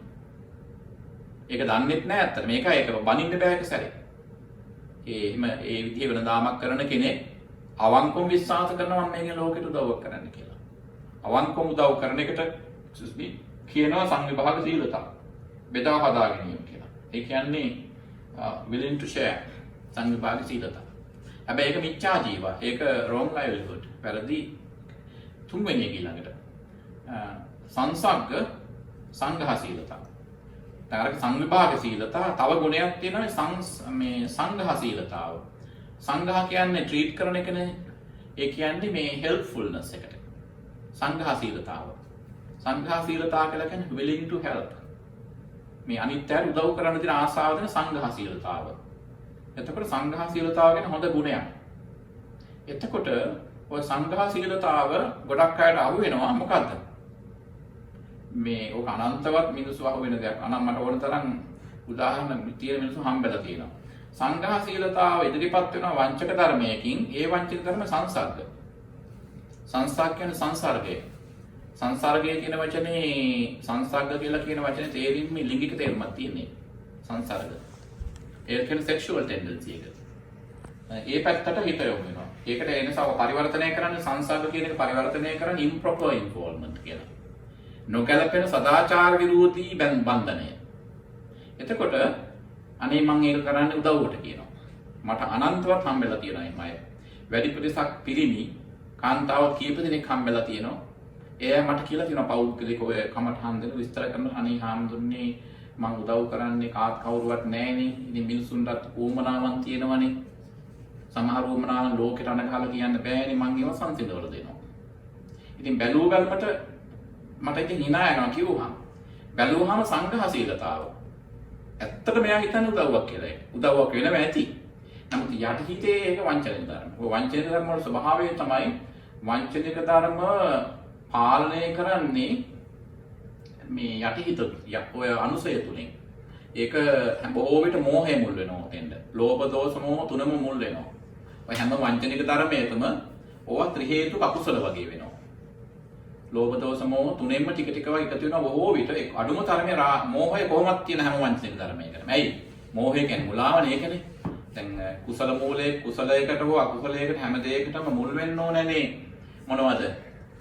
ඔය හේතු එක්ක අලෝභ දෝෂ සමෝහ තුනෙන් එකක් එක්ක ලෝභ දෝෂ මෝහ වලින් එකක්. අනිවාර්යෙන් මුල් වෙන්න ඕනේ. දැන් එතකොට සංඝහශීලතාව කියලා කියන්නේ ඔය improper involvement. මේ helpfulness එක. ඒ කියන්නේ අනිත්‍යයට උදව් කිරීමේ කැමැත්ත. නමුත් ඒක සංග්‍රහශීලතාව කියලා කිව්වට ඒ අවංකවම හිතනවා තියෙන කෙනා. ඔබ කාලයක් තිස්සේ යනකොට අහු වෙන්නේ කොහොමද? මටම මිනිස්සු අඬාගෙන ආපු වෙලාවල් තියෙනවා. අනේ හාමුදුරනේ මං උන්දට උද පිරිමි කෙනෙක් මේ කියන්නේ. මං උන්දට අවුරුදු 11ක් උදව් කළා. 11ක් උදව් කළා මේ මෑතක ඉඳලා ටිකක් හැසිරීම හරි නෑ. මම අල්ලන්නත් ගියා. ඔන්න මම බලනකොට පොඩ්ඩක් මට කිව්ව නගරේ. මේ අහවල් නගරේදී හම්බ වුණා මට. මම ඊට පස්සේ හෙව්වා. මං කිව්ව පොඩ්ඩක් ඉන්න මහත්තයා. දැන් අහවල් නගරේදී හෙව්වා කියන ඔය දැන් කාලෙ තිස්සේ ෆලෝ කරලා තියෙනවා කියන්නේ. ඔව් හාමුදුරනේ. බැලුවා මම. එතකොට නිකන් හිත කලබල වෙලා දාඩිය දාලා ඔයාට කන්නේ බොන්නේ යන්නේ නැතුව ඊට පස්සේ බඩගින්න සුදු නැතුව නාන්න හිතේ නේද තොරෑනින්ද යන්නේ නැතුණා නේද? ඔව් හාමුදුරනේ පුතුන් විදිහට මං කලබල වුණානේ. ඒ කියන්නේ ඔයාගේ තියෙන සංඝාසීලතාව නෙමෙයි. ඔයාගේ අවස්ථාවාදී උතන තියෙනවා. අවස්ථාවාදී ඔයා උදව්වට ගියාට ඒ කාන්තාවට වෙන පිරිමියෙක් කතා කරනකොට ඔයාට ජෙලසි ආවා. ඔයාට ඊර්ෂ්‍යාව හිතුණා යන අනික් කෙනත් එක්ක යයිද දන්නේ නැහැ. එතකොට සංඝාසීලතාව නෙවෙයි ඔයාට තිබුණ ඔයාට තිබුණ මේ සංසග්ග සීලතාවයට කමන්නේ. ඒකටයි කැමැත්ත තියෙන්නේ කියලා. ඕහාඳු දැන් මේක තේරුණා යන්න මට දැන් නැතුව බෑ. එතකොට අවුරුදු 11 වංචක ධර්මයේ. අවුරුදු 11ක් හැම ඉන්න සමහර මුළු ජීවිත කාලෙම වංචනික ධර්ම වලට අහු වෙනා ඉන්නවා. දැන් හතරවෙනි එක බලමු. තව එකක් තමයි සත්‍යවාදීතා. සත්‍යවාදීතා කියන්නේ හොඳ දෙයක්. ඒකට කියන්නේ truthfulness. සත්‍යවාදීතා කියන්නේ බුදුහාමුදුරේ ඒක පාරමිතාවක් නේ. සත්‍යවාදී බව නේද? සත්‍යවාදීතා කියලා කියන්නේ truthfulness. ඒ කියන්නේ ඇත්ත කීමට තියෙන ආසාව. හැබැයි ඕක ඔය සත්‍යවාදීතා නැත්තම් සත්‍යගරුක භාවය ඇත්ත කියීමේ කැමැත්තට ඒක වංචනික ධර්මයක් විතර එන්න පුළුවන්. ඒක කොහොමද එන්නේ? පිසුනා වාචා. පිසුනා වාචා කියලා කියන්නේ මේ කේලම් කීම, irony, ඇත්ත කියන එක. පිසුනා වාචා. අපි කියන්නේ කේලම් කීමෙන් වැළකෙනවා කියලා.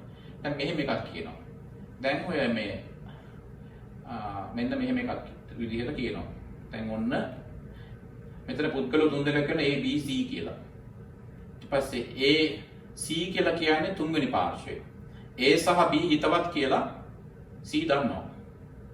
එතකොට හැබැයි B Aට විරුද්ධව D කෙනෙකුට කතා කරනවා.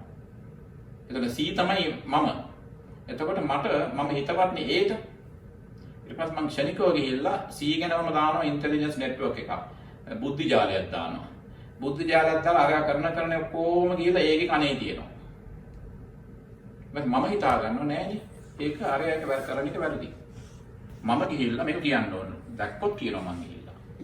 මම තමයි ඇත්ත කියන්න ඕන. නමුත් බුදුහාඳුරේ කැමති එහෙම එකක් නෑ. සත්‍ය කියන්න උනත් තැනක් තියෙන්න ඕනේ. කලට වේලා සියලු දේවල් බලලා තමයි ඇත්ත කියන්න ඕනේ. දැන් ඔය සත්‍යවාදී බවට ටයිමින් තියෙනවා. කාලයක් තියෙනවා කියන එක අපි ඉගෙන ගත්තේ මොකෙන්ද? මණිකාර කුරුපගතිස් හාමුදුරුවන්ගේ කතාවෙන්නේ.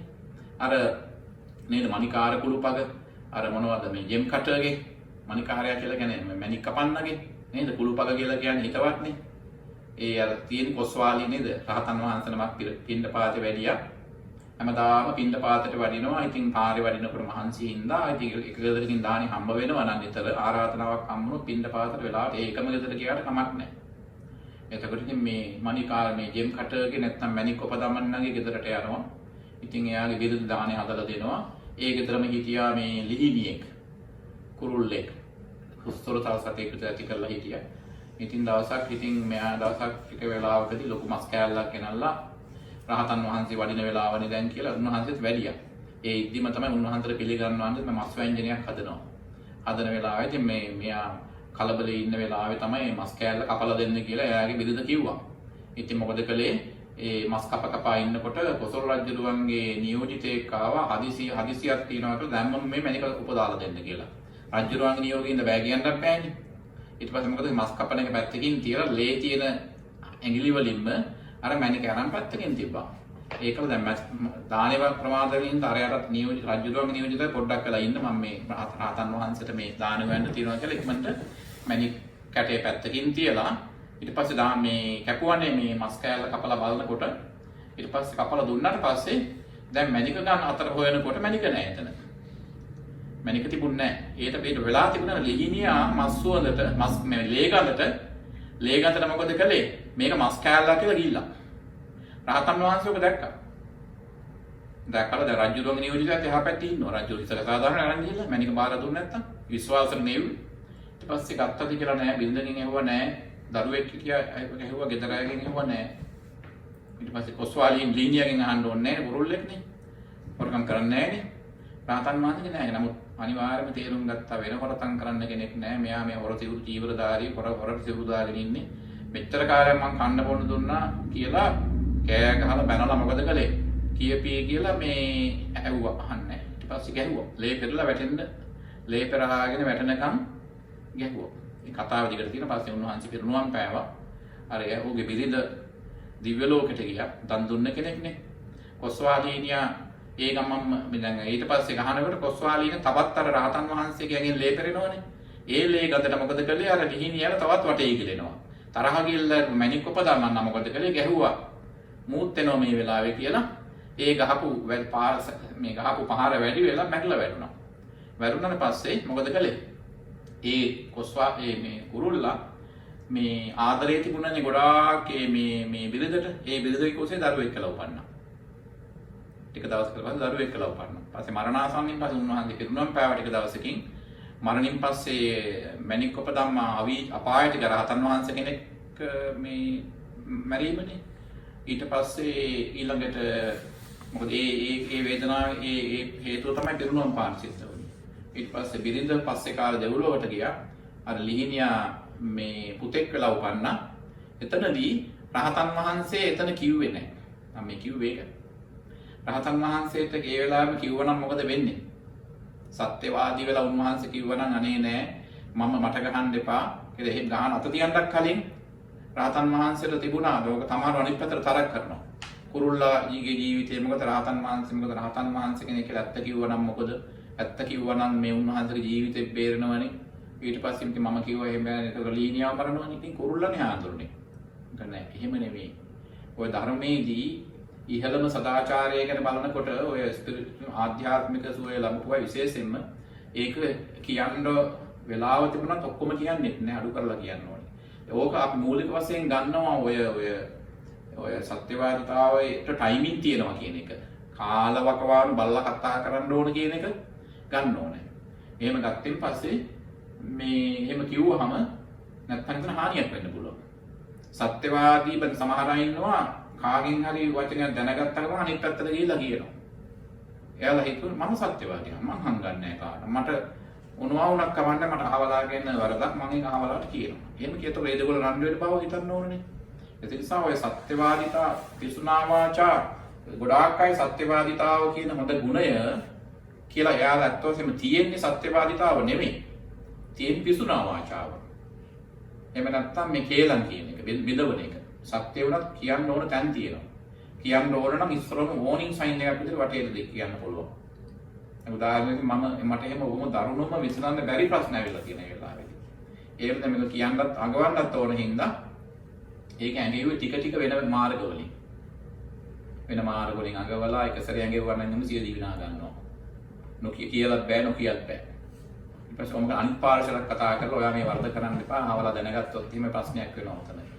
එයත් ඒ වලදී අයින් කරලා ඉවර වෙලා එහෙම කළා.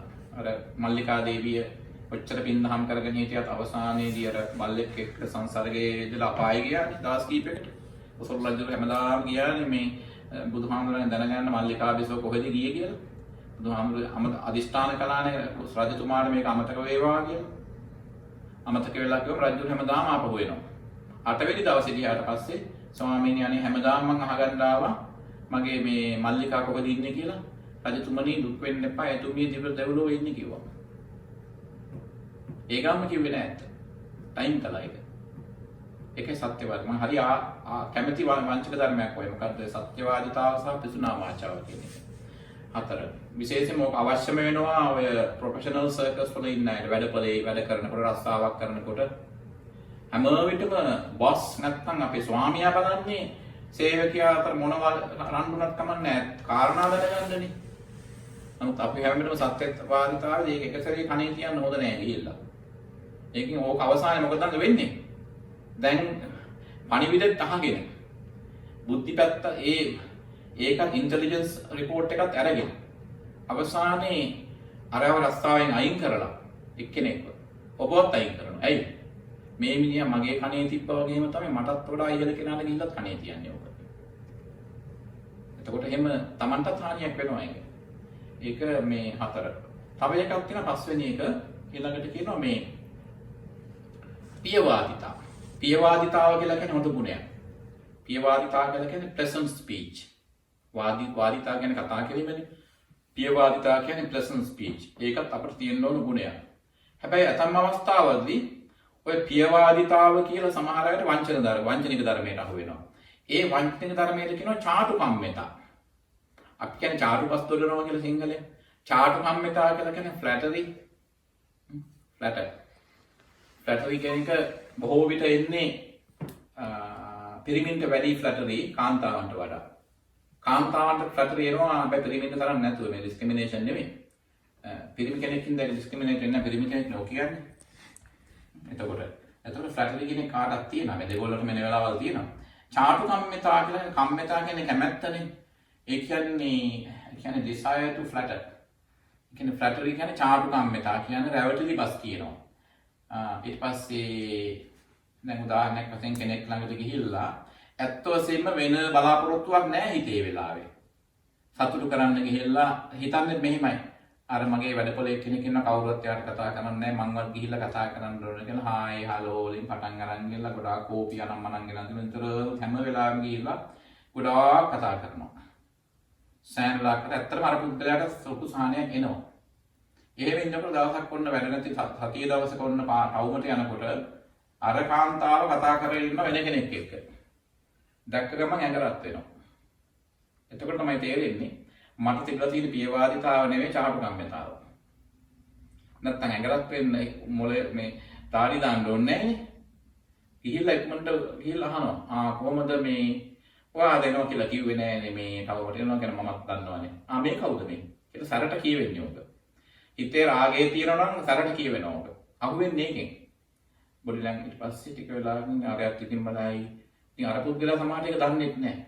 ඉතින් ආයෙත් මං ගිහිල්ලා එන්නම් කියලා අනිත් කෙනා යනවා. ඒ දෙන්න අතරත් මොනවත් නැහැ මේ හිතවත්කමට කතා කළේ. හැබැයි මෙයාටත් ටිකක් මනාප නැහැ ඒ වයින් සරට කතා කරේ පුද්ගලයාත් එක්ක ඔයාම උදව් කරතුනේ. හැබැයි මං දන්න කෙනෙක් අඳුරන කෙනෙක්ට මේ හම්බ වුණේ. එහෙමද මම හිතුවේ ඔයා හිතුවේ මොකද්ද? මම හිතුවේ කියලා කියවෙනවා. වචනේ පනිනවා. ඒ කියන්නේ අතන තිබිලා තියෙන්නේ මේ චාටුකම්මිතාව. පියවාදිතාව මූලිකින් ඇත්තටම එයාට තේරෙන්නේ මේ වෙනකොට. ඒ කියන්නේ මම මේකට ගැටීමක් එන්න ඕනේ මේක වංචනික ධර්මයක් වම හඳුනා ගන්න. ඒ නිසා වංචනික ධර්ම අහුවෙච්ච කෙනා මූලික වශයෙන් දොස් කීම වැරදි. මොකද එයා දන්නේ නැහැ ඒකට අහු වෙලා ඉන්නවා කියලා. ඊළඟට 6 වෙනි එක. මේ ඊළඟට තව එකක් තියෙනවා ඔය මේ නිග්‍රහවාදිතාව. නිග්‍රහවාදිතාව කියලා කියන්නේ ඒක හොඳ ගුණයක්.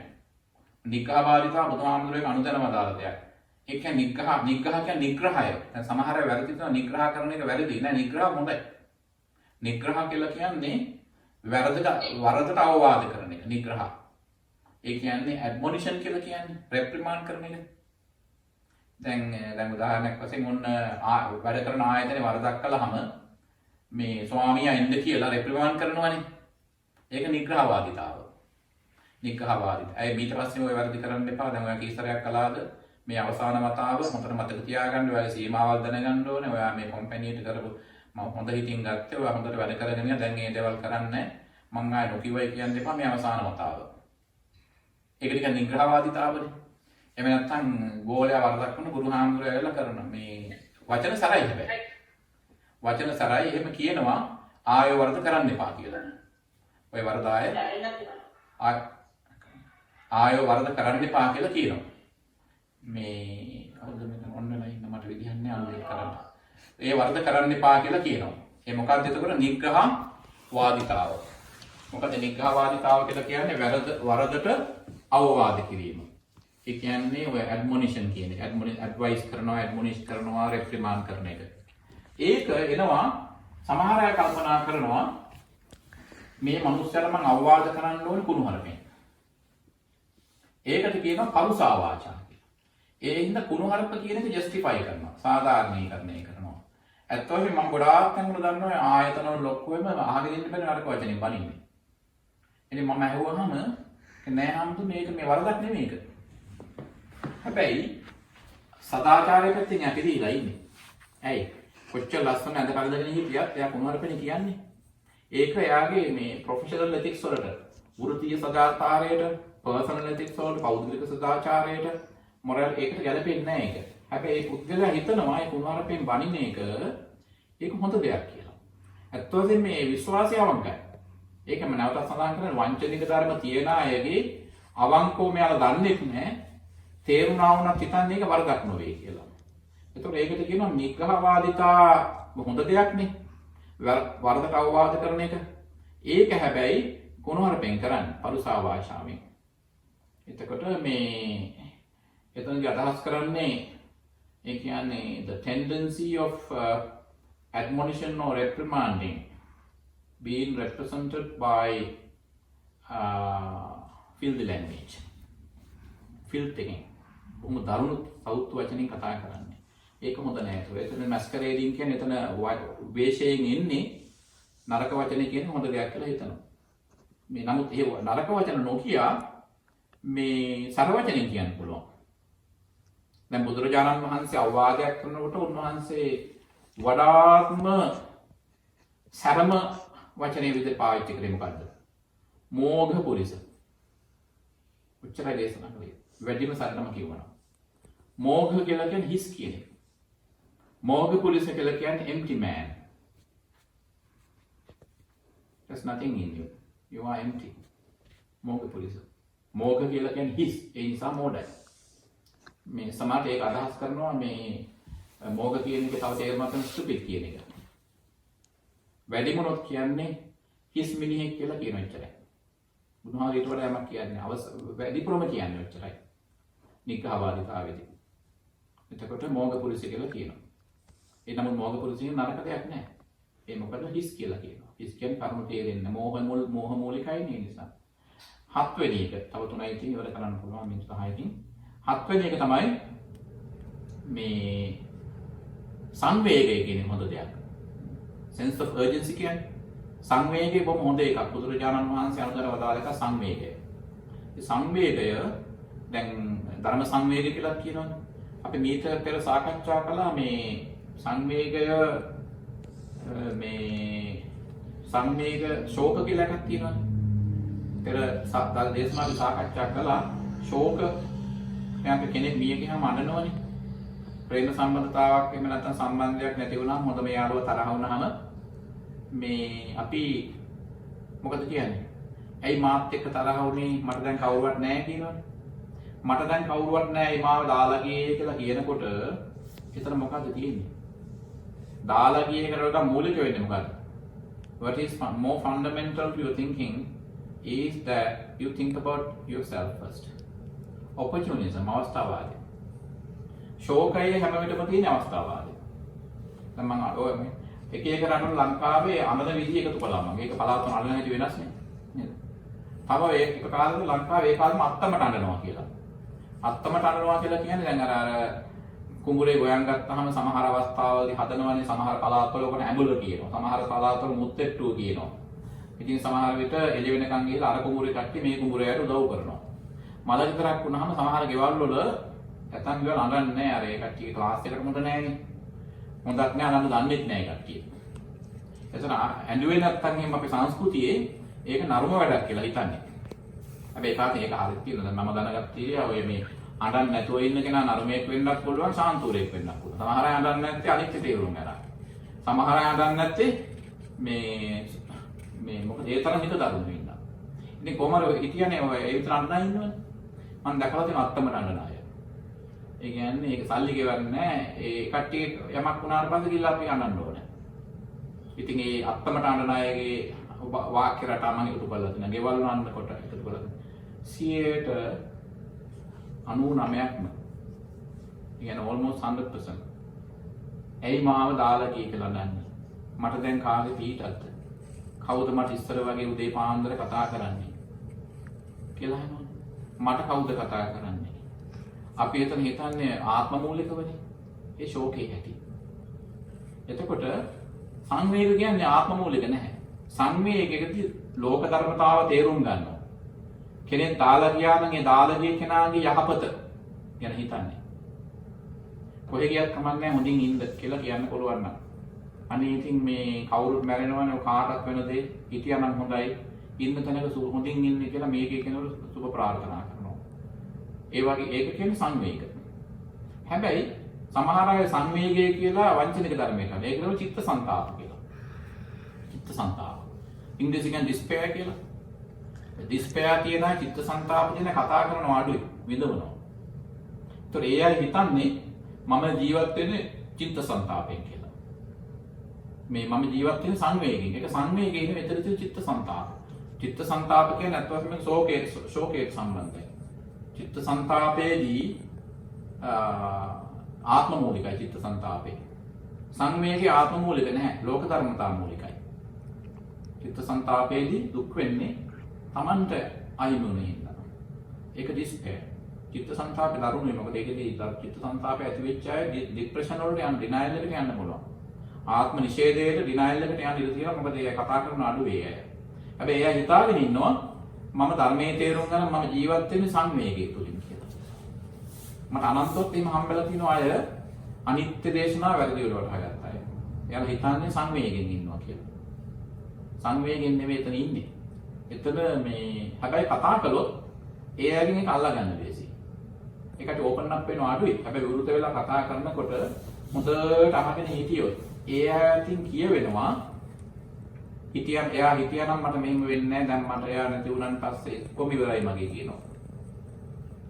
එයා නැති වුණ දවසේ ඉඳලා මට ජීවිතයක් තිබුණේම නැහැ හම්දුන්නේ කියනවා. ඒ කියන්නේ සංවේගය නෙමෙයි එතන තියෙන්නේ චිත්ත සංතාපය. despair තියෙන්නේ. ඊළඟට අටවෙනි එක රාග. මෙත් බොහොම පොදු වචන ධර්මයක්. මෛත්‍රී නාමයෙන් මෛත්‍රී වේශයෙන් ඉන රාගය. ඔක තමයි බොහොම ජෙනරල් බොහොම ලේසියෙන් අහුවෙන මේ බොහොම තියෙන මේ මොනවද වංචනික ධර්මයක්. දැන් මෙත්තාවේදී මෛත්‍රී කිරීමේදී අපි යමක් බලාපොරොත්තු වෙන්නේ නැහැ. කොන්දේසි විරහිතව කරන ආදරය තමයි මෛත්‍රිය වෙන්නේ. ඕකනේ අපි ඉංග්‍රීසියෙන් කියන unconditional කියලානේ. මොකද එතන conditional නැත්තම් කොන්දේසි නැහැ. unconditional වුණාම කොන්දේසි විරහිතව කරන ආදරය. කොන්දේසි විරහිත වුණාම එතන ලිංගිකත්වයක්වත් නැහැ.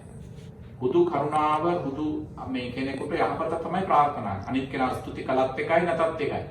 අනිත් කෙනා බැලුවත් එකයි නැතත් එකයි. ඒ පුද්ගලයාට යහපතක් වේවා කියලා හිතනවා. ඒක පාරමිතාවක් නේ. ඇතැම් අයට ඔක හරියට මේ ඉස්කෝලවලනේ මතක ඇතිනේ ඉස්කෝලේ ගියාට ඔය මේ ඉස්කෝල අත්දැකීම් ඇතිනේ නේද? කෙනෙකුට අවංකව උදව් කරනවා.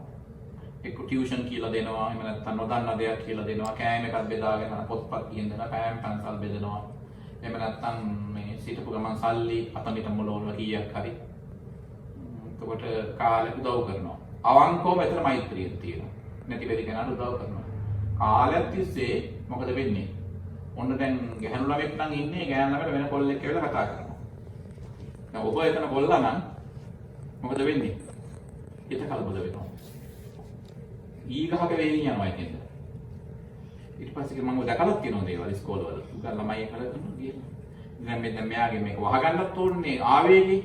මම කොහොමද මුදවස් මුද දැක්කේ කියලා. අද මොකද මේ කියලා අහනවා. ඒ වහන්නේ හිතවත්කම් පෙන්වන්න නෙමෙයි. පෙන්නනවා පොඩ්ඩක් අර ආපු පටික සංඥා වහගන්න අපි මනෝවිද්‍යාත්මක පෙළමෙනවා ඒ වගේ අපේ මේ ඩිග්නිටි එක ගැන හිතනවා. එක සැරේ අටැක් කරන්න බෑ. ඔය වක්‍රව කියනවා කොහොමද කියලා කිව්වම මේ ඊට පස්සේ දැන් මෙයා ඉපද අඬවනවා දෙන්න. ඒන් අර අහගෙන ඉන්න ගෑනලා ටිකක් එම්බැරස් වෙනවා. කලබලයටපත් වෙනවා. ඒ කලබලටපත් වෙන්නේ. ඇයි මෙයා මේක මෙහෙම කිව්වේ කියලා. ඊට පස්සේ අර කොල්ලා යනවා යන්න. මම මේ පොදුවේ ගත්ත ඇප්ලයිට් එකත් මම මේ කියන්නේ. ඊපස්සේ අර ගෑනලා මේ අහනවා ඇයි ඔයා මේ මට දෙන්න කෑම ගෙනාවා කියලා අර කොල්ලා හිටපු තැන කිව්වේ. ඒ කීව වැඩ යා මොනවා හිතාගත්තත් කමක් නැහැනේ. මේ ඊට පස්සේ මේ මොනවා හිතයිද දන්නේ නැහැනේ. ඉතින් මොකක් හිතාගත්තා නම් මොකද මං ඉතින් මන්නේ ආශ්‍රය කරන්නේ කියලා කිව්වම ඒ කිව්වේ ඉතින් වෙනාගෙන් උදව් ඕනේ මන්නේ වල උදව් කරන්නේ. කන් දෙකත් ඒ වෙලාව රත් වෙලා. එතකොට තමයි තේරෙන්නේ මේ මෛත්‍රිය නෙමෙයි තිබිලා තියෙන්නේ අර ළමයට රාගය. ඒක අර මං හැම වෙලටම ඝට්ටනයක් එන්න ඕනේ කියලා. ඒ කියන්නේ aversion එකක් එන්න ඕන. ඒ කියන්නේ මේ attachment එකක් නැත්තම් බැඳීමක් තියෙනවා කියලා තේරෙන්නේ නැහැ. තියෙනවා උදව් කරන එක. හැබැයි එතන හිතෙන්නේ නැහැ මේ උදව් කරන්නේ රාගිකව කියලා. අද තුන්වෙනි පාර්ශ්වයක් එතන ආවට පස්සේ තමයි තේරෙන්නේ ආ මෙතන තිබුණ රාගය කියලා. එතකොට ඒක ඒ මොකද්ද? මෛත්‍රී වේශයෙන් එන රාග මේක මෛත්‍රී වේශයෙන් එන රාගය. අවසානික නවවෙනි එක. ශෝක කරුණා. අනිත් එක කරුණාව කියලා කියන්නේ මොකද්ද? පරදුක්ඛේ සති හදයන් කම්පෙන්තේති කරුණා. ඒ කියන්නේ වෙන කෙනෙකුට මේ පරදුක්ඛේ සති වෙන කෙනෙක් දුකක ඉන්නවා දැක්කම හදයන් කම්පෙන්තේති. Your heart is moved by their suffering. වාගේ හදවත මූහ් වෙනවා, කම්පණයටපත් වෙනවා. ඒක කරුණාව. හදයන් පරදුක්ඛේ සති හදයන් කම්පෙන්තේති කරුණා. කෙනෙකුගේ දුකක් දැක්කම හදවත ගැසෙනවා මේ සෙලවෙනවා. ඒකට කරුණාව කියන්නේ.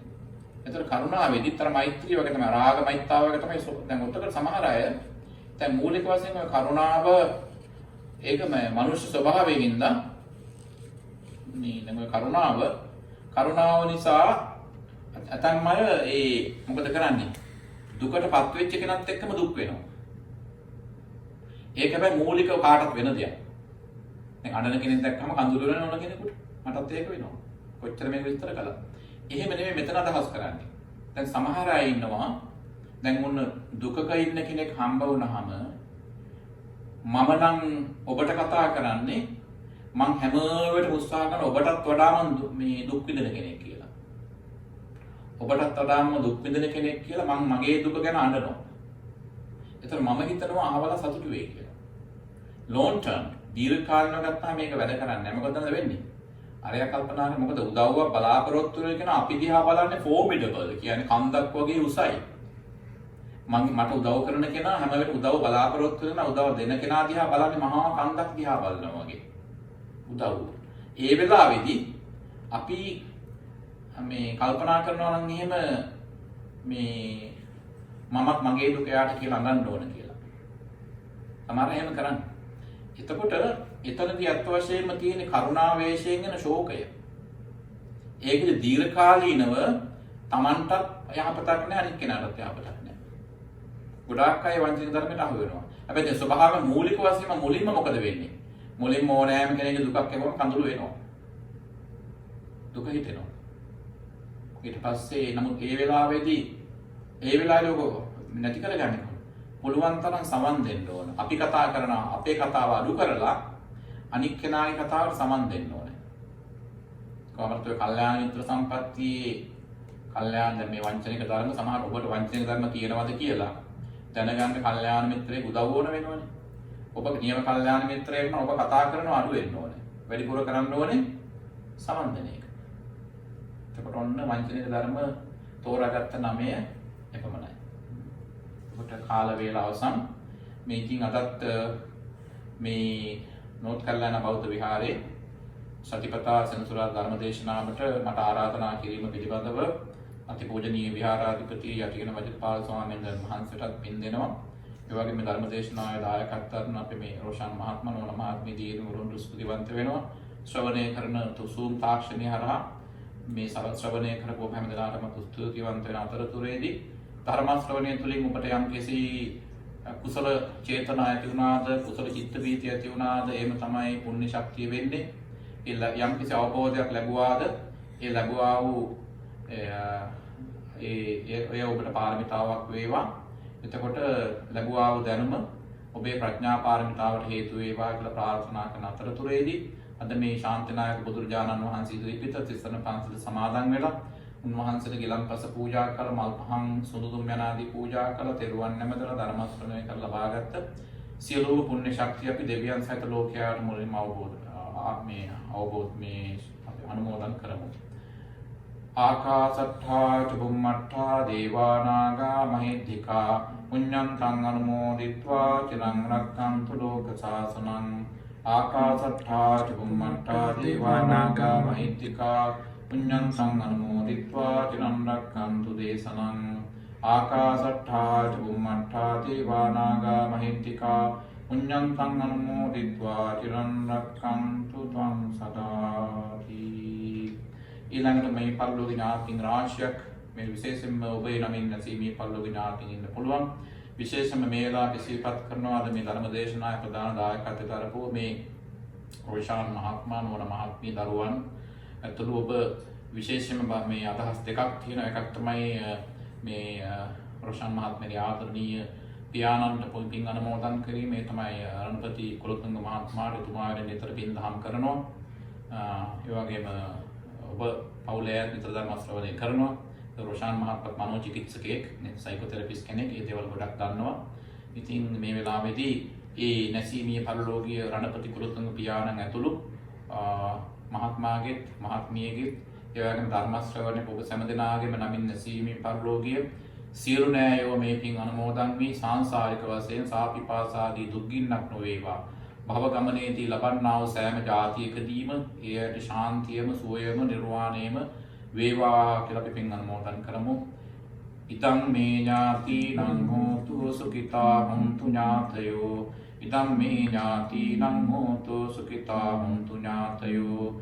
ඉදං මේ ඥාතිනං හෝතු සුඛිතා හොන්තු ඥාතයෝ. ඊළඟට පින් ආශිර්වාද කරන්න බලාපොරොත්තු වෙන. ඒ තමයි රොෂාන් මහත්මයාගෙත් මේ ඊළඟට නෝන මහත්මියගේ මෑණිවරුන් දෙපළට රමණී පුංචි හේවා මෑණියන්, චිත්‍රා වික්‍රමසිංහ මෑණියන්ටත් ඒ වගේම නෝන මහත්මියගේ ආදරණීය පියතුමාට පුෂ්පකුමාර ගොඩේවත්ත මහත්මයා ඇතුළු ඒ මව්පියන් තුන්පළට අපි ආශිර්වාද කරනවා. අනුපමේ ගුණ සමුදායකින් හිබලෝතර ශාන්තිනායක බුදුරජාණන් වහන්සේගේ ආශිර්වාදයෙන්, ධර්ම රත්නයේ ආශිර්වාදයෙන්, සංඝ රත්නයේ ආශිර්වාදයෙන්, මේ සිද්ධ කරගත් පින්කමේ ආශිර්වාදයෙන් ඒ තුන්පළ ඇතුළු ධර්ම ශ්‍රවණය කළ ඔබ හැම දෙනාගේම ප්‍රවේණිය මව්පිය ආදී සියලු දෙනාටම නිදුක් නිරෝගී සුවයම වේවා කියලා සාදු කියලා ප්‍රාර්ථනා කරමු. ඊළඟට මේ